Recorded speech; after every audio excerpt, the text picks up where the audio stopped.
Are you okay with like using the words God, universe, source? Yeah, God, we're Christian over here. Okay, We're so Christian all I up in can this say, okay, business. perfect.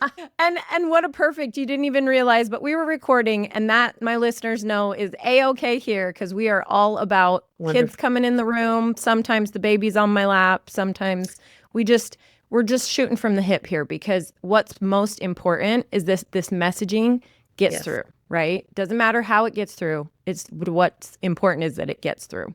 that's So, right. ladies, this is my guest, Grace Redman. I am so excited and like invigorated to have this conversation with Grace. She has been in this space, our revitalized womanhood space, basically, of her own for 25 years. And I cannot wait to talk to you about all of that.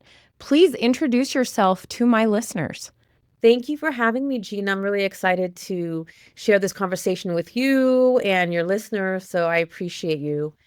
I'm Grace Redmond, and I am the owner of Stansbury Staffing and Dare to Achieve in the San Francisco Bay Area. I've been an entrepreneur for 26 years, and I'm very grateful to say that last year we won top 5 women-owned business, and this year we won best services business. And I've been growing my businesses for the last 26 years while raising a family, which many of you know is not easy. And Right. I want you to know that it is possible. It It is is. absolutely possible. It is, because we have so many beautiful, incredibly strong women like you Thank you. in front of us showing us the way. Like, this is how you do it. Look at, Thank you. if I did it, you can do it, right? Yes, That's kind of the message to me, is if someone else is doing something, I can do it. absolutely. Why would I not think that way? But so many women do think that way. So many women, because of all of the things that we'll get into later in this conversation, feel stuck. How in your, okay, so we were just talking about that I am very sorry that I have not read your incredible book yet, and I'm very excited to, because this conversation falls actually, sometimes don't you feel like the universe just works its way and its magic to land you in the right place at the right time? And this month in my women's community, our monthly topic that we're working on is bold moves. What's your next bold move? And the book along with it that we're reading is called Everything is Figure. Yes, Marie Forleo. And yes, and it's perfect for this conversation that we're going to have. And your book, um, let's see, Can I Live? Dare to Go from Effed Up to Fabulous. Yes. Please tell me where that started. Where did that come from? Yes. So when I was 19 years old, there was a little voice inside of me that knew like I needed professional help. And at that time, I knew nothing about intuition or awareness. Through the grace of God and the universe, I found myself sitting in a therapist's office at the age of 19, and I saw that same therapist on and off for 25 years. About 10 years ago, when I started the coaching side of the business, she admitted that when she met me when I was 19 years old, she believed that there was no hope left for me, right?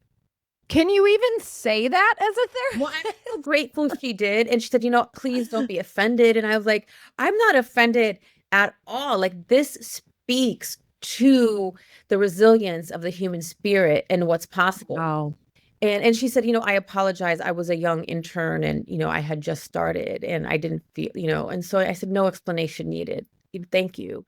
And so that book came about.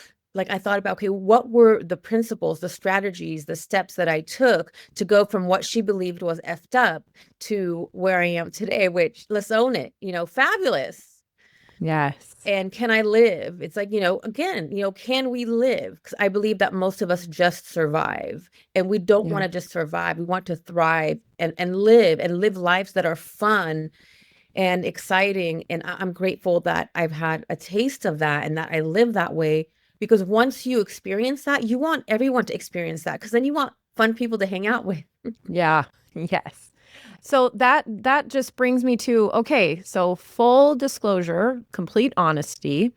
Grace and I, before we started recording, I said, how do you do it? How do you keep this momentum of it's going to work out? What we're doing is good. We're being the lighthouse, right? Yes. And she said, "Well, why? What do you mean?" And I said, "Well, when you feel this way on the side of fabulous, right? When you feel this, once you've felt it, because we've both come from you have to have the contrast. Yes, You have to know what the real shitty shit feels like. absolutely. So that you appreciate and know how much the fabulous in comparison is. And I think that honestly is part of what makes it so fabulous. Is maybe it's not even necessarily in the world's eyes that it's so fabulous, Sure. but to you it is. Exactly. To you, because you have felt the lack. So the abundance in comparison just feels incredible. And I said, how do you continue to do it? Because Revitalized Womanhood is 3 years next month. We are coming on our Gotcha. 3-year anniversary.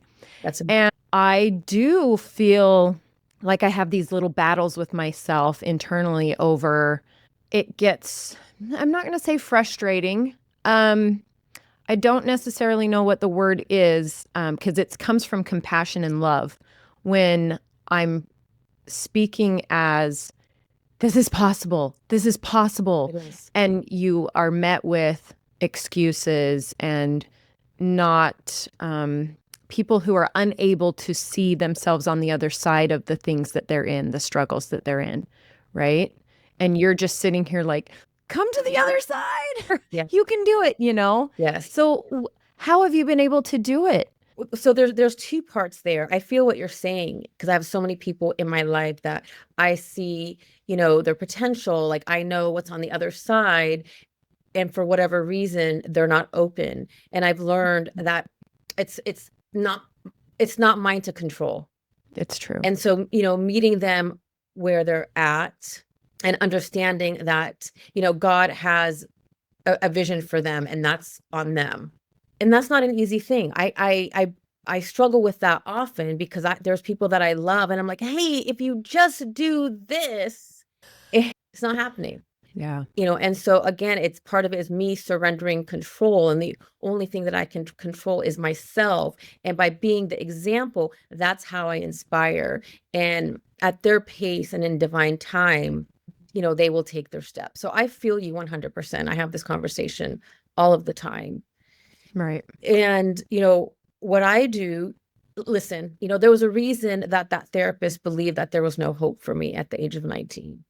Because I was in dysfunctional relationships. I was depressed. I had anxiety. I was codependent and it didn't feel good.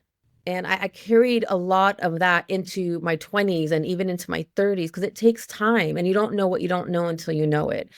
So there have been times where I was extremely successful in my business. Like you'd see us out and like, wow, you're so successful. But what you didn't see was me at home, a mess on the floor, like crying, depressed, anxious, feeling like this heaviness, not knowing what this next step would be. And Right. so for me, what really helped move me, from that, not that I don't have those days, however, it's not extreme like that because I've learned to surrender to that power greater than me, to God. Right. And so on that, oh, so much of what you just said is incredible. But on that last note, surrendering to God, I'm curious. I mean, what's always hard for me because I am inactive. I was raised LDS, so very heavily Christian background, right? And for whatever reasons, I am inactive. So whatever parts of that fit with my life is what I hold on to still. But the hard thing I have with that is, so take for instance, self-confidence, right?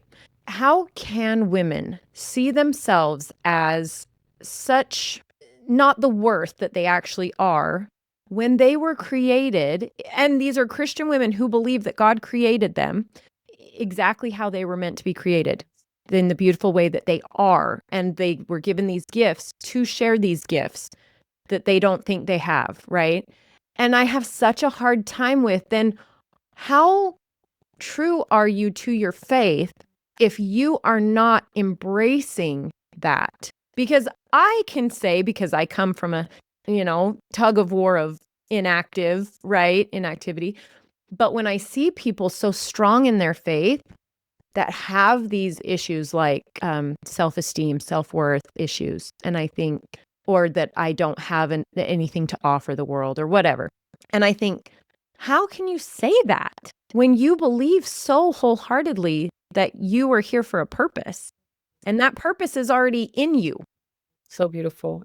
And that's a great question. So I'm not religious. I'm, spiritual, and I don't even really know what, I believe that there's something greater than us. Right. And I respect whatever each person believes. Mm-hmm. And that's a great question. You're right. It's like, if we know we're so rooted in our faith, how could we not believe? How could we not be in our worth? And for me, it took a lot of work in uncovering those unconscious stories I had been telling myself. Because even as a young girl, although my family wasn't religious, although, we were Christian baptized, my family didn't go to church. Mm-hmm. It was just, I just knew there was something greater than us. You absorbed what you absorbed. Right. And so the first step I had to take was, first of all, awareness. Like, gain awareness to the stories I was telling myself that I believed to be true and they weren't. And that Exactly. led me to finally today being so grounded in my faith and in my worth that I'm human. I mean, I'm going to get triggered. I'm going to feel certain ways. However, I have this deep knowing, but it took me time to get there. And I think that's part of the journey to get grounded in our self-worth and our faith. It's being in the mess, being in the mud. Because I don't feel like we come to that deep sense of knowing until we experience the wilderness. Right. 100%. It's the action. You have to take action. If you are feeling like you are in the mud, in the muck of it, walk somewhere, And it's so interesting to me that everybody feels like the path they're on is set in stone. Like you're nailed to this path. For instance, I have a friend who is a nurse and she's gone to school to be a nurse, right? She's got all of this that she's put into it, but now she's finding out that this kind of work is more soul sucking than life giving for her. The toxic people around her, that kind of thing. Whatever. Okay, go be a barista at Starbucks. That sounds amazing. That sound fun? That's my favorite. I said it last night on our call and I thought everybody was just laughing like I wasn't serious. And I'm like, I think for me, that would be like such a fun job because I'd be smelling the smells all day, talking to interesting people, making different kinds of drinks. Or stocking shelves at Target, getting to fold towels at Bed Bath & Beyond, like whatever. I don't care, but do something else. And once you're on that path, maybe you don't like it, get on another path. I think we've just been told so many times from other people, from society, that if we don't stick to something, we're flaky. So instead of getting to choose and feel and experience different things to find out, hey, I do like this. No, I don't like that. We stick to something because we don't want to be known as flaky. Yes. I love that. And that's twofold.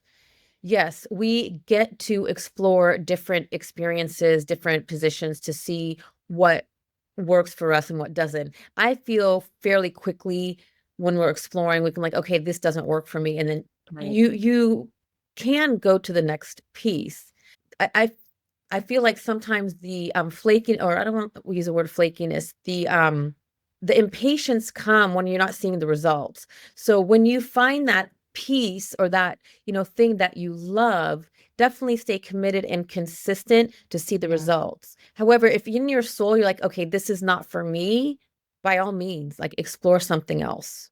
We have perfect way to specify that, because that is true. You have people who find something that they think they're passionate about, but then they don't give it the chance that it deserves. They get impatient, which we all are horrible at. And we can explore, like, I'm constantly exploring all types of different ways of, doing business or doing fun. And I'll go and I'm like, okay, I've gone a couple times.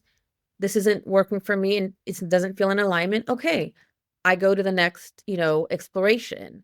And then you will uncover and feel into, okay, this works for me. This feels, aligned. And then a year later, it might not be aligned anymore. And that's okay. However, I feel like that core passion is still there. Does that make sense? Yeah, absolutely. There's just a different route.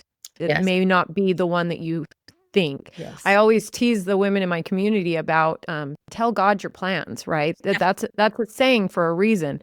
So why do you feel like you're necessarily supposed to be doing this life in this way when you're the one that how what's the word, narcissistic of us to think that we know better, that I know that this is the path I'm supposed to be on, Yes. so I'm going to stick to it no matter what. And it's like, well, that's not necessarily true.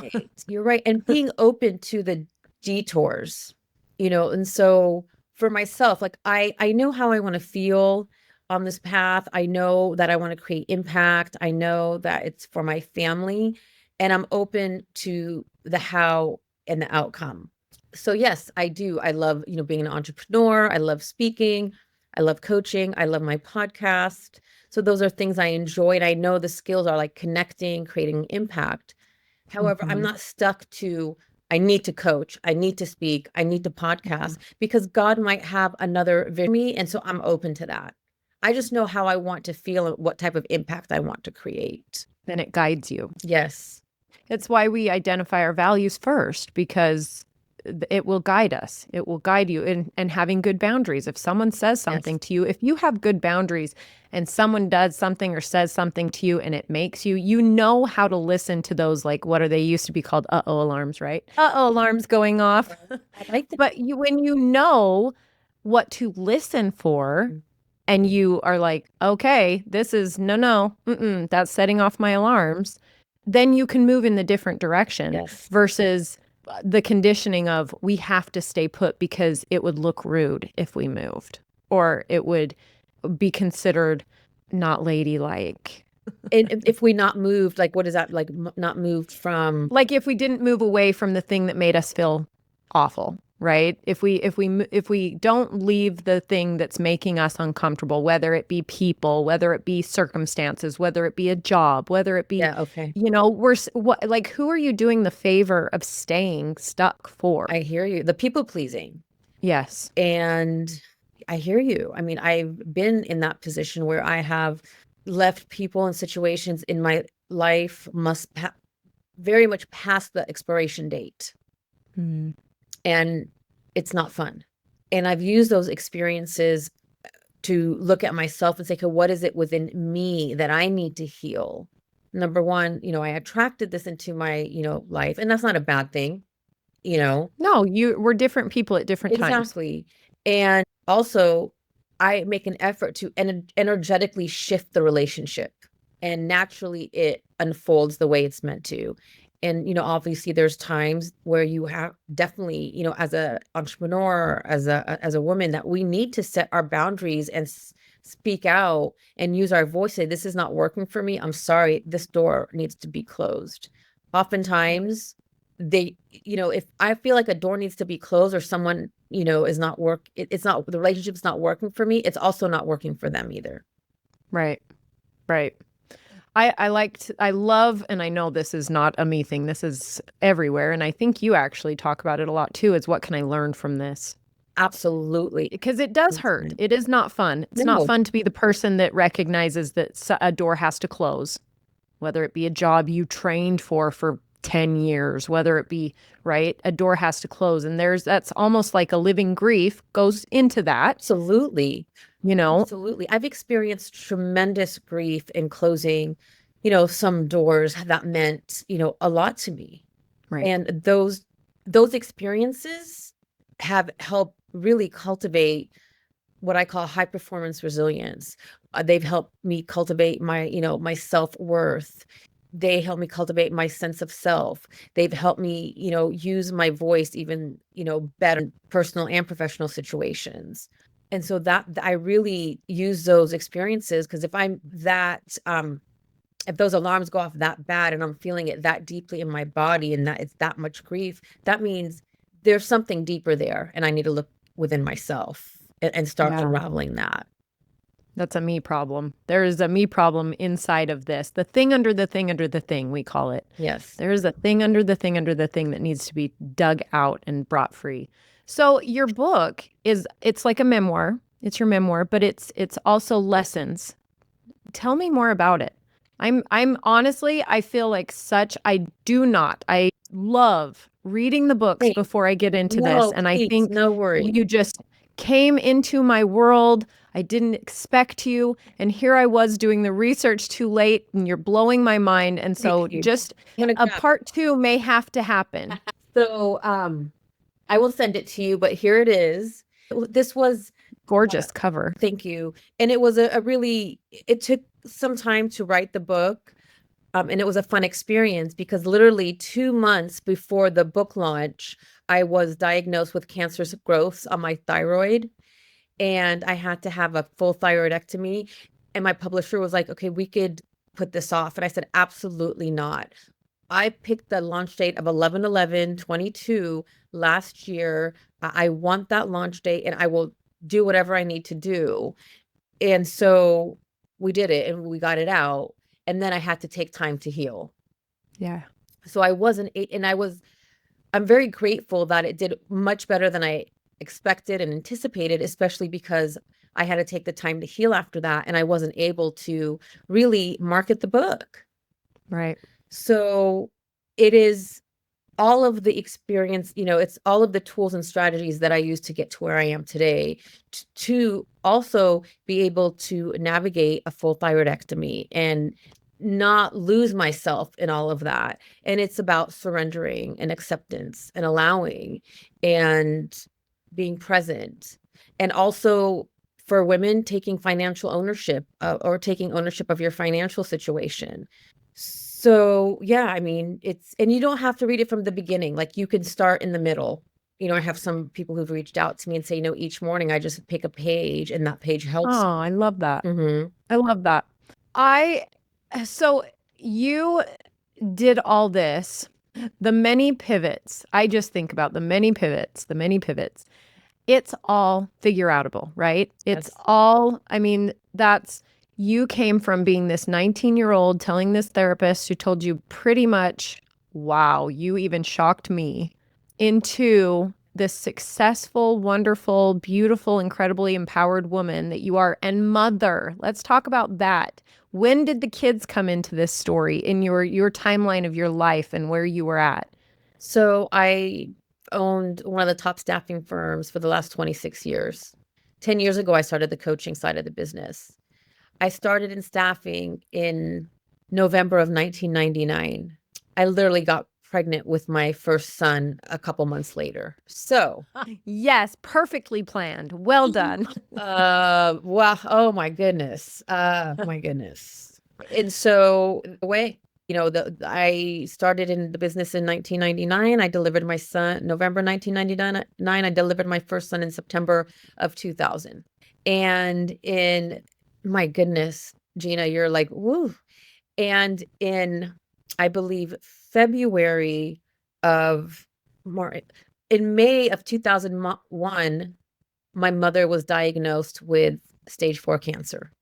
Wow. And I thought, I was the oldest of 5, so I helped her raise her kids. Like I was parentified. I helped do all those things. And she's like, "Don't worry, when you have a baby, I will help you." And she was diagnosed in May of 2001 and she passed away in February of 2003. And I delivered my second son in February of 2000. She passed away January 2003. I delivered my second son in February 2003. And so if anyone's thinking they can't do it, I'm here to tell you, yes, you. I have someone on my heart right now that actually sent me a very, very vulnerable and raw message this morning. And it was all the things. Sounds a lot like what you just described. A lot of life happening. And like life all at the same time, and not caring about the fact that you needed someone to take care of you. Right. You needed help with this. Exactly. Your business needed to be doing this. Your baby needs you to be doing that. Now your mother needs you to be doing this. Now you're pregnant and having a new baby and a toddler and right? And a husband and siblings and yes. Life doesn't wait for us to it doesn't line things up. It does perfectly. It does not. And I'm so grateful that from day one, my business was very successful. I'm very grateful that I was able to support myself and my family financially. And my husband, was great, but he was young. And, all of, this is the first time. So thank you so much. I appreciate you and your audience for being witness to this. This is the first time I've really thought about how all of that unfolded at the same time. I never really out Yeah. outlined it like that timeline. Holy cow. So Right. please, like if you're listening or you're watching, life is going to life. There's never a right time. And take that next step. The universe Yeah. will have your back. I That's promise you. I feel that so much, especially when I hear or see people stuck in a place and they just can't get out because of XYZ, this excuse or that, which I like to talk to them in terms of excuses are not a four-letter word. Excuses are things that happen to prevent us from doing another thing. That's it. You got to take the shame, blame, and guilt out of the excuse. That's an excuse. Like, that's what a lot of coaches like to say. I don't want to hear your excuses.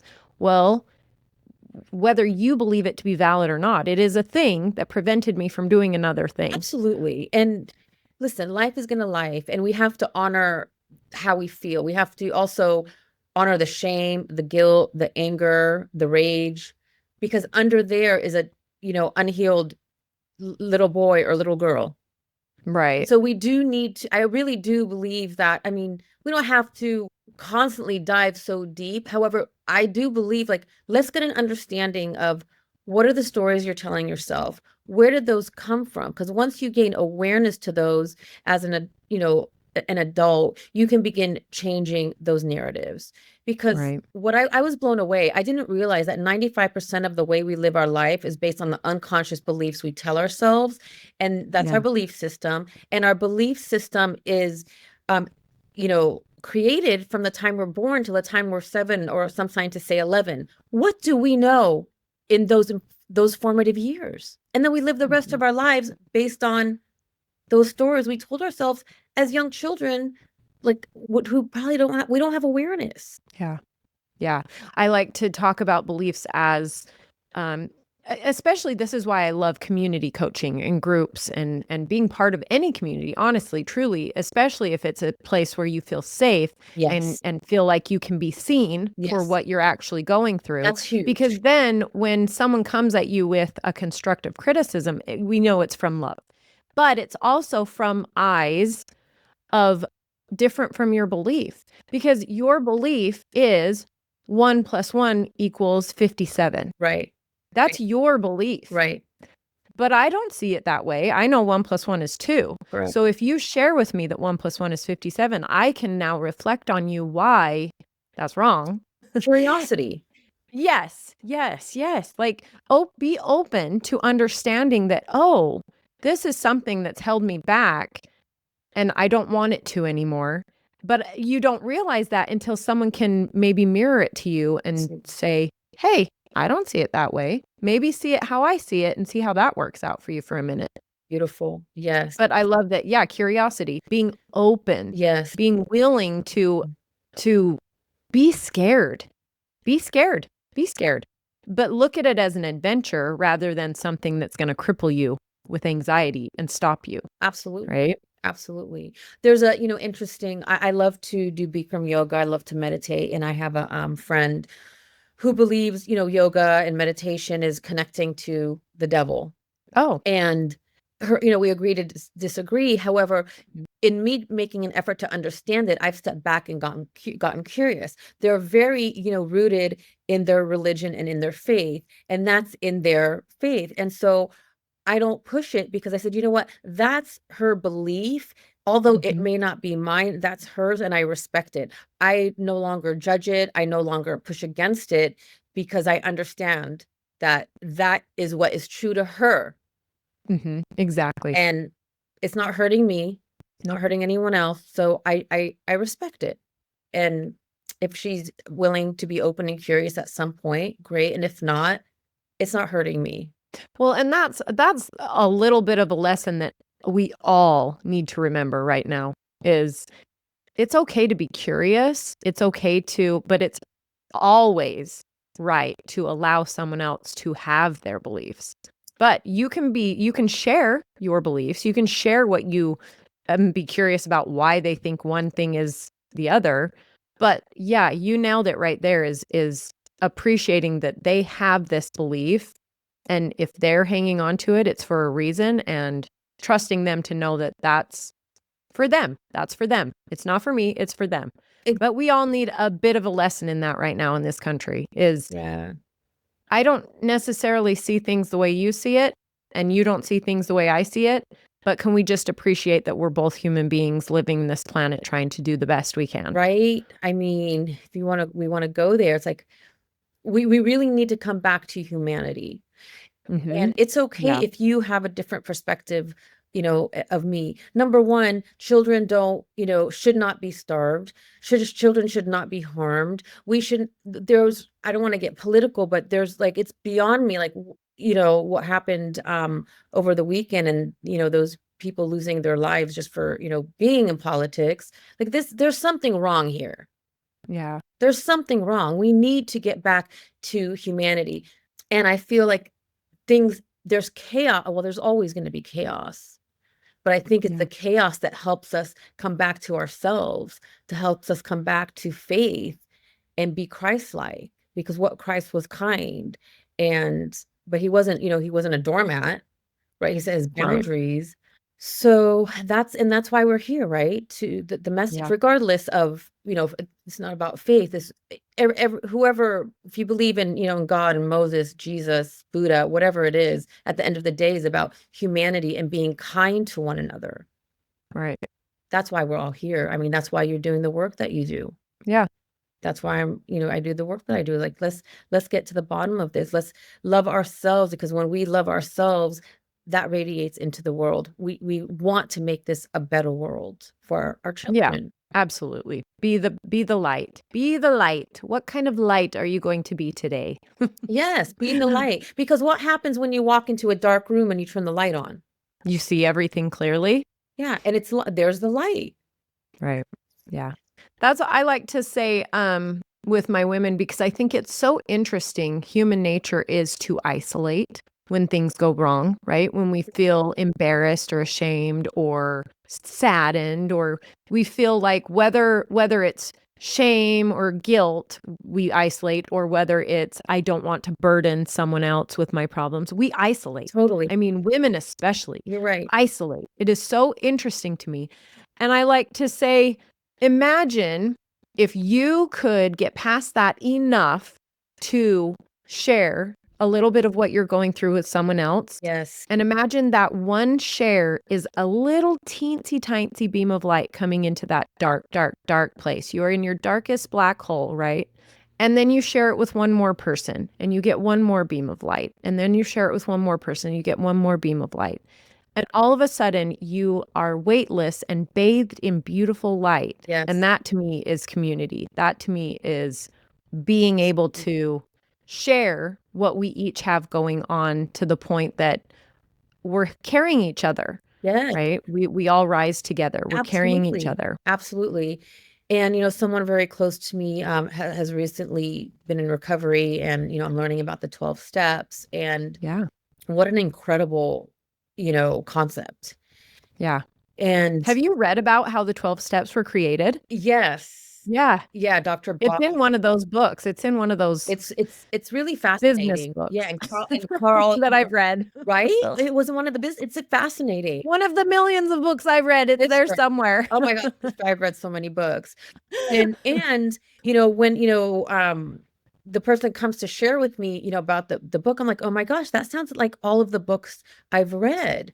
And Yeah. one of the most profound pieces is, when you're struggling, go find someone else who needs help. Period. Bottom line. Yes. That's it. Yeah. Yes. Service. Service. Service. The quickest way to get out of your own head is go serve someone else. Go do something for someone Yes. else. Yes. Yes. That was actually really cool reading about the 12 steps. I Yes. really enjoyed that.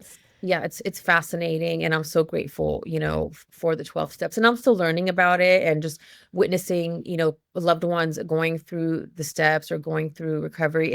It's a miracle. It's really, it's a miracle. So I'm grateful for that, for It sure. is.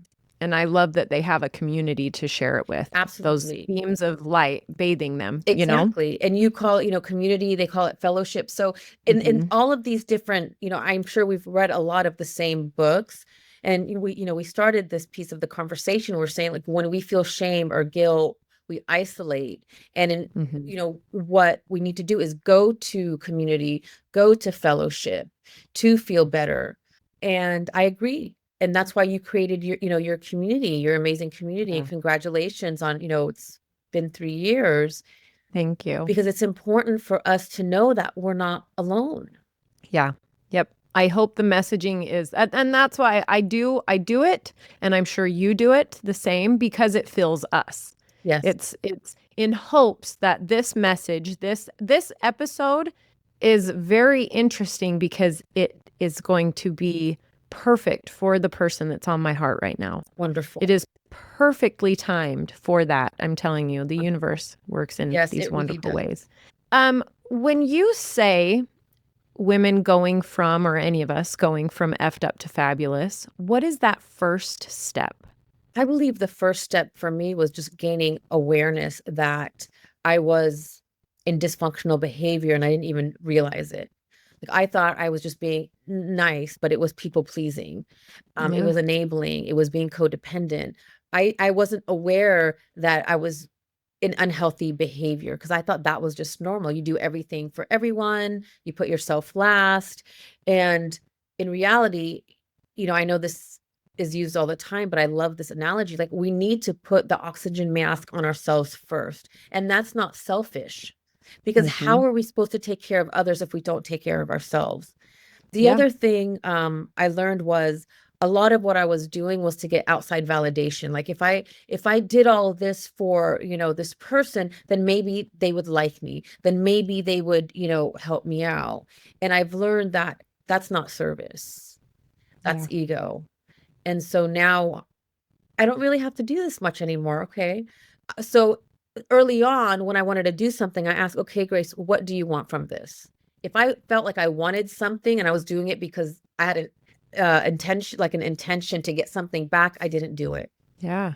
So That's a great question to ask yourself. I think asking yourself more questions is a great tool for anybody in any situation. Like my husband and I were just going through something where we were on a crossroads again. We found ourselves at a crossroads again. been there many And times with my husband. oh my gosh, so many So many times, times. so many crossroads. And and I kept asking him because he's just gung ho like a bull in a china shop going forward with these things, and I'm going, but why? Like, what is your true reasoning? And I could tell him what my reasoning behind it was, and I kept bringing it back to him and bringing it back to him. And he finally realized, you're right. Why am I risking this for that? It's ego. He said it really is ego, I think, because I don't need that to make myself happier or feel better. Why am I doing it, you know? And it was literally me just asking him over and over again, and then him putting that into his own, you know. And I put a question out there last night in our call. I said, because we were talking about excuses, and it was what are these excuses protecting you from, was the question that I put Love that forward. question. But in any case, it's why when people say what's a step to do, journaling, that always comes up, right? Journaling. And it's not because of, I mean, yes, there is some science behind actually writing something down, getting it from your brain to your hand. Yes, I 100% believe that. I talk mm, to myself a me lot. too. I don't write it, I talk a lot. Mhm. But still, it's the questioning. It's the getting to the thing under the thing under the thing of what that question is asking. Exactly. And and I think you're right. I think being able to identify by questioning why you're doing things or why you feel ways about something, it helps you get to that point of identifying. And there's names for everything now. You know, like everybody says that it's trendy and whatever to be using words like toxic masculinity and narcissism, gaslighting, and whatever the hot topic words are, but it's not. This isn't a new thing. It's just now they have a name. Right. We can identify an action to a name Right. so that we can, right? And like you're saying, you can identify. I had a gal in my community, one of my dear friends, actually gave a lesson on codependence. And it's because she's a recovering codependent. And I'm telling you, she brought up things that I feel like I'm a very confident in my life. I do things the way I live a life that I want to live, right? I wake up in the morning and I'm excited to live my life because I have done the work to get here. Yes. And she twisted some knives in a couple of things that I would never in a million years have identified as a codependent behavior. And I was like, huh, okay. And so it was really, really interesting. But because I was open to it, I was curious about it. I was allowing for it to be something triggering me that I could get curious about, not shame myself about, but get curious about. Yes. I love that. Well, we all have blind spots. Yeah. We all have blind spots because we're still alive, and as long as, we're alive, there's going to be, areas that we can look at. I realize I have an attachment to my business. Like I thought like I moved past that. And recently, something came up and I'm like, oh, wait. I'm like, oh, I feel it. And there's nothing wrong with that. It just means I just get to kind of do some, deeper work and do some journaling and, move through it. And part of it, of course, is ego. And I know when I first started my, deep healing journey in spirituality, they're like, you have to get rid of the ego. But I don't believe we need to get rid of the ego. I believe like we need our ego because the ego got the 19-year-old girl to be, become, successful. And so I say like, I partner with my ego and I'll ask them like, okay, is that ego or is that, spirit? I'm like, okay, well, I feel like we need to just be aware. And if we go too far to the ego, bring yourself back. But I don't believe in like crushing the ego. I don't believe in that. No, We need our absolutely not. ego. Yeah, 100%. You nailed it when you said that that's what got that 19-year-old girl to pull up her bootstraps and do the work. Like otherwise you could have just crumpled up and become the victim to every circumstance that ever happened. I mean, look at all the things that happened to you, life, right? Oh, yeah. When you could have just become a victim. And honestly, society would have allowed you to because they were hard things. They were hard things. And I did play victim without really knowing it. Early on, I'm like, poor me, why is this happening to me? And just like, and that created more depression, that created more anxiety until I realized, again, in doing the work, like, okay, you get to choose. Either you can play the victim role, Grace, or you can play the victor. You choose. I'm like, oh, okay, well, in that case, I don't want to be the victim. I want to be the victor. Right. And I had like, even I remember one time my brother's like, why do you even play victim? I'm like, oh, his therapist that I referred him to probably told him that I'm not playing victim. And so, but thinking back, I was like, why is this happening to me? And now I don't say, why is this happening to me? I say, okay, what is this? Like, what is a lesson I'm going to learn? It shifts it shifts your entire state. It does. When you recognize that you have the control, you get to make the decision. Have you read The Choice? No, but I would love to. Oh, you need to. It's so good. Yes, I recommend that one. She is incredible and she's still alive. I really want to go see her speak. Who is it? She's probably Edith Egger. Okay. Yeah. Did I say that right? She has 3 names, so I might have missed one. That's okay. I'll look it up. That'll get you there, at least. But you just hit choice. We have a choice. Yeah. We really do. And, life is lifing for me right now too. Like I'm facing some things. I'm like, this really sucks. And I'm like, okay, Grace, well, you have a choice. And the fact that I've been through so many hard things in the past, even though I'm, feeling these challenges, I don't feel them as deeply. And I'm still able to thrive as I'm going through the storm.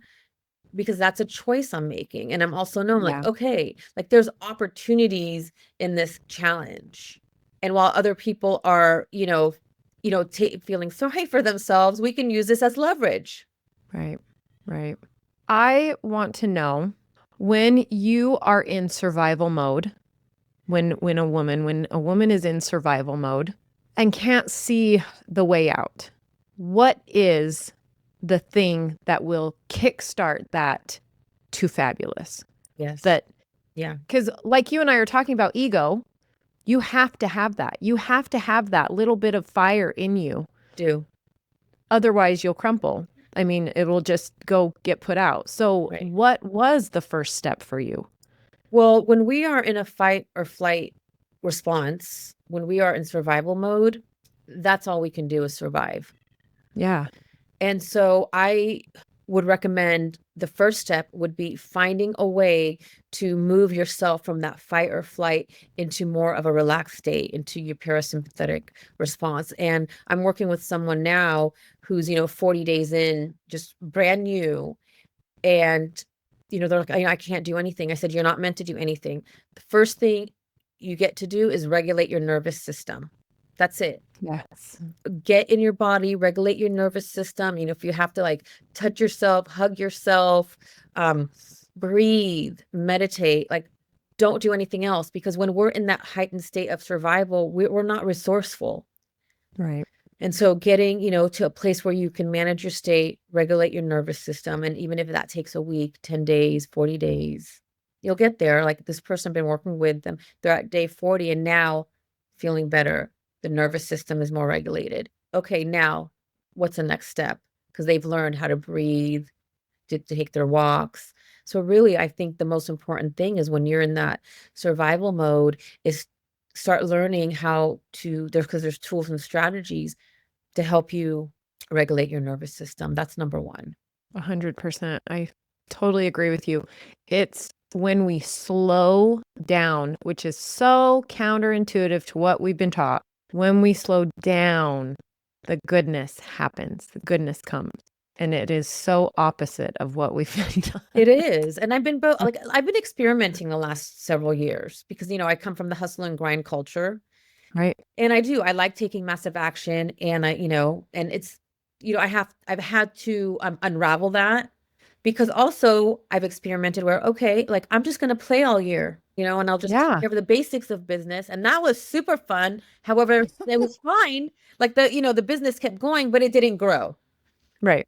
And then I went We back have to to, be okay with that. yeah. And then I went back to, I'm going to hustle and grind. And I'm like, oh my God, this is not fun. And the business went like this. So we need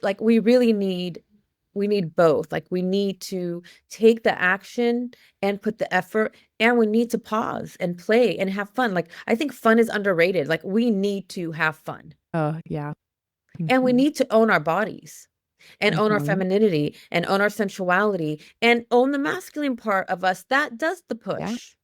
That Yep. creates the momentum. I got shamed the other day for my masculine, the masculine part of me. And thank God I know who I am. And Yeah. you know, I Bless love, their hearts. I know it was fine. Bless your heart. I know. And like, I love that part of me. That's what gets shit done.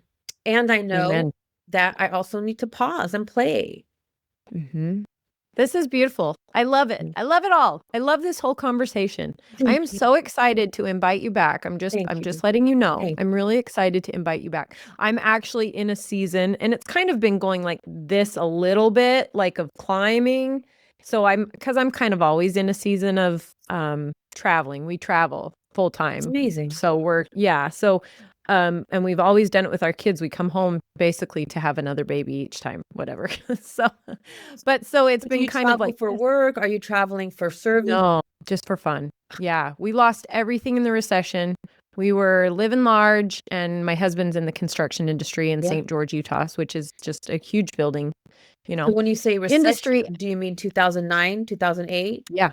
Yeah, I Yep. We remember those lost days. everything. We were $700,000 in debt. We couldn't go bankrupt because it was guaranteed by my husband's parents' beautiful property. So we had to dig tooth and nail back out of that hole. I was pregnant with my first baby. We lost everything, lived in a basement. He never got a nursery, which is fine.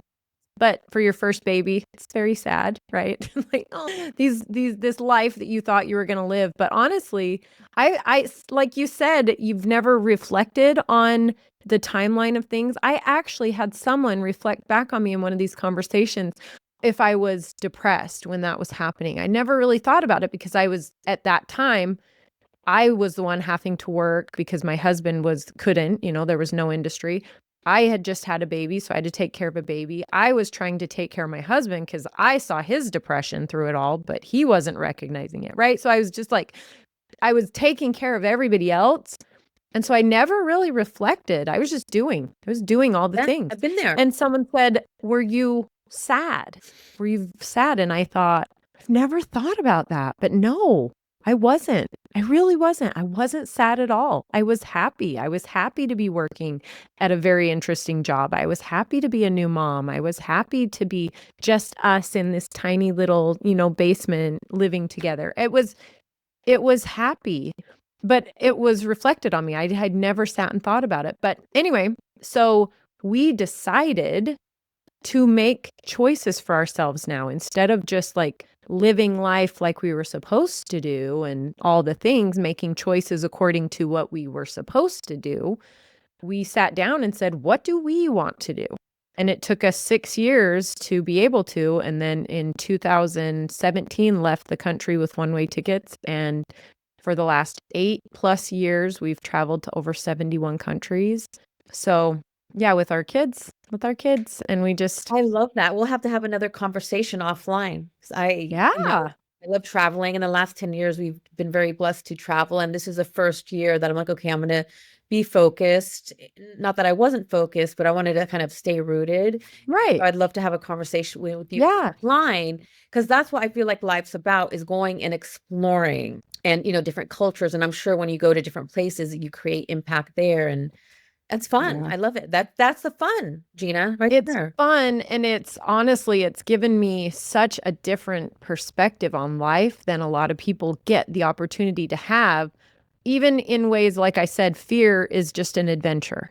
If you can allow yourself to see things that are uncomfortable as an adventure Yes. or as something you get to learn from, everything is uncomfortable when you do it the first time. Yes. Everything. Yes. Hello, every woman who's ever gone to give birth for the first time. What? Like, Yes. we don't know what's going to happen. No. It's terrifying. No. And that's where the magic happens. I mean, I've been uncomfortable for the last, probably 18 months, but in a good way. And I Yeah. know that, okay, yes, this is uncomfortable, but I'm learning new things. I'm expanding personally and professionally. And that's the fun part, because like you Mhm. talked about earlier, the stagnation, that's, for familiarity, that feels good, but for how long?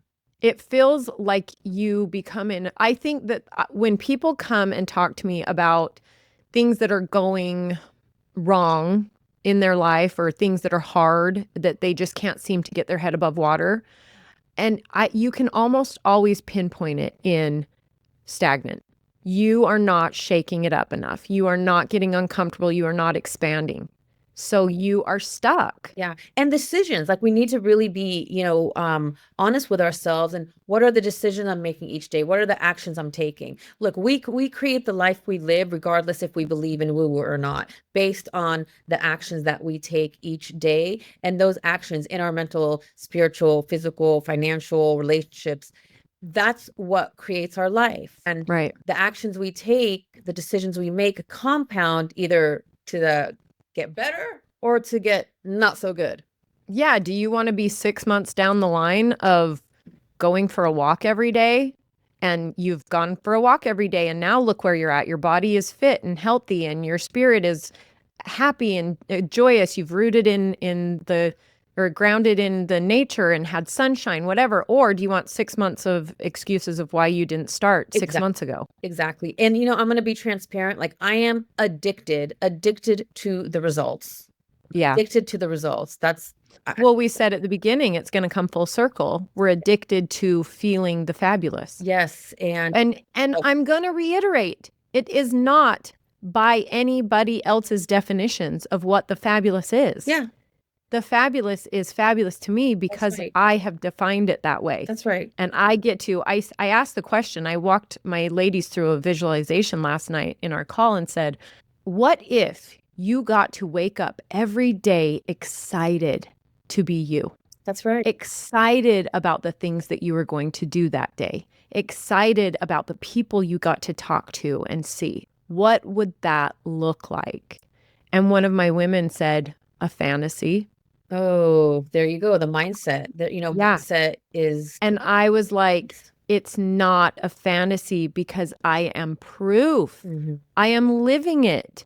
You can too. Can too, and I'm living it as well. And it doesn't Right. mean that like not everything is perfect No, in life, and that's normal, because I have 4 kids. God Not everything in life Yeah. is perfect. no, God, I can hear the one screaming at her brother right Yeah. now. Yeah. I never, everything is not It's perfect. not, and it's perspective. And I still I still feel so blessed every single day, even though there's some, there's these challenges I'm facing. Do you know what is a great mindset is you get to wake up and feel those Yes, things. I get to wake What up. about that? Like, Exactly. guess what? Today I get to feel that life is hard, Mhm. but I get to feel it. Yes. And I get to get out for my walk, and I get to wake up next to my husband, and I get to speak, to my kids are healthy, and I get to drive myself in my car. And yes, so I could go down the rabbit hole with that gratitude. Right. It's real. Thank you so much, Grace. I have loved this conversation. Oh, Honestly, fun. this is one of my favorite parts of podcasting is getting to meet incredible people like you and just like having really, really, really good conversations. So thank you so much. We're going to put everything in the show notes for your podcast, for your book. And is there anything else you'd like to leave for my listeners? Yeah, just, if you're listening and you are doubting yourself, I'm here to tell you you can do it. And just take the first step, reach out to Gina, reach out to myself. You've got this. You could do it. Thank you so much. My pleasure.